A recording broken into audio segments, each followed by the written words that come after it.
Hello everyone, welcome to today's episode. I am Mustafizur Rahman and today we are diving into a topic that is reshaping our world. AI in everyday life, opportunity or threat. Joining us again is our special guest Mahbul Alam, Chairman of Smartabata BP. Sir, welcome to the show. Thank you.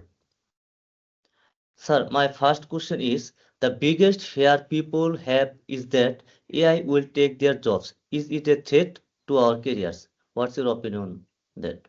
At this moment, it is a threat. There is Yeah. no there is no sugarcoating. AI is definitely taking because the very first stage of AI is people with AI and some governance. So people with AI leads to efficiency, and efficiency means you can do the same thing with less people. So that's why the companies are using the first stage of AI in a business, which is people with AI means they can do one person can do 5 or 10 people's jobs. So 9 people gets fired. So it is absolutely true at this moment, but it will change. Thank you, sir, for your opinion. My next question is, in education, students are using AI for everything.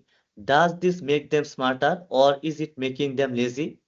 What's your opinion on that? It is doing both. If you want to Yeah. pass the exam and you are using AI, then you will pass the exam, but you will learn nothing. Remember, knowledge economy is dead. Whatever you are learning, AI knows it already. So if you are thinking that you're doing your exam is through learning and reproducing, then AI can do it. So that degree has no meaning. But the question is, if you understand the principles, if you can have critical thinking, why, what for, what it is. So you have to learn it really deep, so that AI knows the knowledge but don't know how to apply it. How to apply it. So that should be your thinking. So in one way, if you want to pass the exam, AI is a great cheat sheet, and it will give you a degree, but that degree will not get you any job, or even if you have a job very soon, if you get fired or a job is gone, you will not find another job. So on the other side, AI can help you to have the common knowledge, but to expand your knowledge even further, to test out new things. So you can use AI to actually do new innovation, new research much faster than otherwise. So it can be used in both way. Think about any technology. Internet can be used in good way, but internet also can be used to hack people. Like that, AI is like that. Okay, sir. Thank you. And now my question is, and human creativity at risks about AI generated art and music. There is a little bit risk, but there's also a lot of fun. So recently I was looking at so I'm not a musician, but I have always loved music. I always wish I had the talent of playing guitar. My voice would be amazing. I could impress my wife, right? But I don't.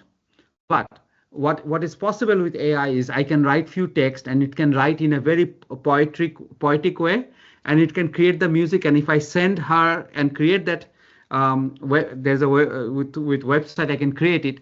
She would be very happy because I can express my feeling through music that I could otherwise not do. So in other words, basic people will enjoy a lot, but people who are music artists, they will suffer from the royalty. They will suffer a little bit, so they have to figure out how to differentiate, how to become a better musician in a different way. Because the basic, so it's actually raising the bar for common people, and which is putting pressure on the artist. But I can see the downside from their perspective, because their loyalty, their IP, all those are in threat, because we can mix and match. But it also making a common person, common man, do amazing things that he or she would not be able to do before. Thank you, sir, for your knowledgeable explain. Now, this is my last question. For students or a fresher, how can they turn this AI threat into an opportunity? What do you think on it? So what people don't realize is that um, AI chat, whether it's Chat GPT or Claude or Gemini or Grok, is a great interface, but you have to know how to extract maximum out of it, from it. Okay, maximum from it. So if you have to start going into learning skills in Claude. You have to go and build a GPT in Chat GTP, right? Or OpenAI. You have to create Gem in Gemini. These are agents. So you have to know how to build agents. So you have to go beyond just writing email and improving this, improving that, or looking at that. So that is the basic level of AI. That is like reading and writing, basic reading and writing. So you need to be able to do more. You need to be able to form your own sentences. You need to be able to write literature, poetry, this sort of thing. So you can use that platform, but you need to know how to use that platform properly. So you need to learn really what is prompt engineering. Prompt engineering is not like you do anything. There's a logic to the madness. You have to define what role the AI is going to play. So you have to tell the AI, you need to be this. Then you have to say what is the task it has to do. Then you have to say what it should not do. And then you have to say how do you want the result to be.